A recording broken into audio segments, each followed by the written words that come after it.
السلام عليكم، اهلا وسهلا بكم في قناة مريم. ان شاء الله النهاردة هعرض لكم شوية مشتريات كده، يا رب تعجبكم. وطبعا احب اقول لكم ان الاول لما انا اشتريت الحاجات دي كان في سيل 50%، وللاسف بعد ما اشتريت وخلصت اكتشفت ان في سيل بعديها تقريبا باسبوعين هيبقى في 70%، ممكن يبقى اليومين دولت يعني. فنبدأ يلا في الفيديو على طول عشان ما اطولش عليكم. اشتريت اول حاجة البيجامة ديت، هي خريفي وقماشتها يعني ناعمة جدا جدا، وبحب انا من عند الايدين تبقى الشكل ده، بحيث لو لابس حاجة من تحت ما تبانش وكده. وده البنطلون بتاعها زي ما انتوا شايفين كده. البيجامة دي كانت عاملة كام؟ 129 جنيه. تمام، دي اول حاجة اشتريتها. تاني حاجة جبتها اللي هو البنطلون دوت، بس البنطلون ده على فكرة هو مش جينز، يعني هو زي ما تقولي كده، مش عارفة قماش او جبردين، مش عارفة بصراحة اسمه ايه. تمام. البنطلون ده كان عامل 179. تمام.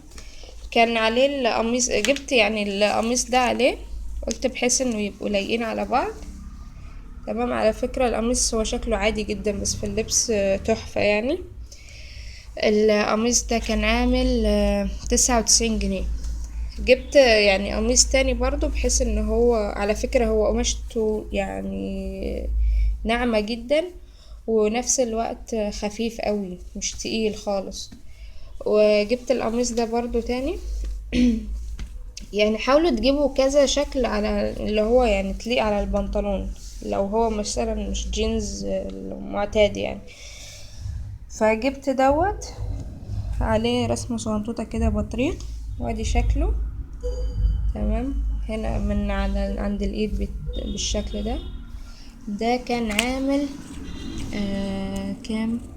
139. تمام. وجبت عليهم الكوتش ده او الشوز دوت يعني. الشوز ده كان ب139 برضو.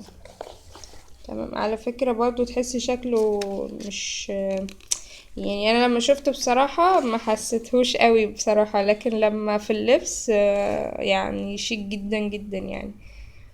تمام. ده كان 139. دي بالنسبة لحاجة الولاد. نشوف بقى حاجة البنات.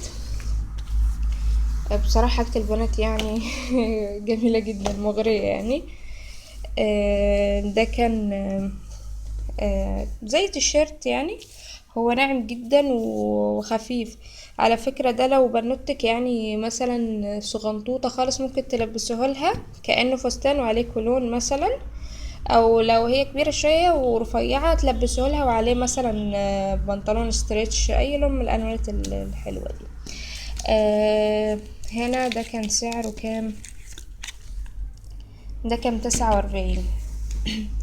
جبت طبعا البنطلون الجينز مفيش يعني غنى عنه، بيليق على اي حاجة طبعا. خامته يعني رائعة بصراحة، عجباني جدا.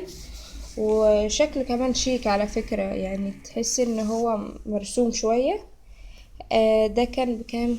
ده كان ب49 جنيه. كان ب49. تمام. طيب. جبت طبعا مش هنسى نفسي اكيد يعني.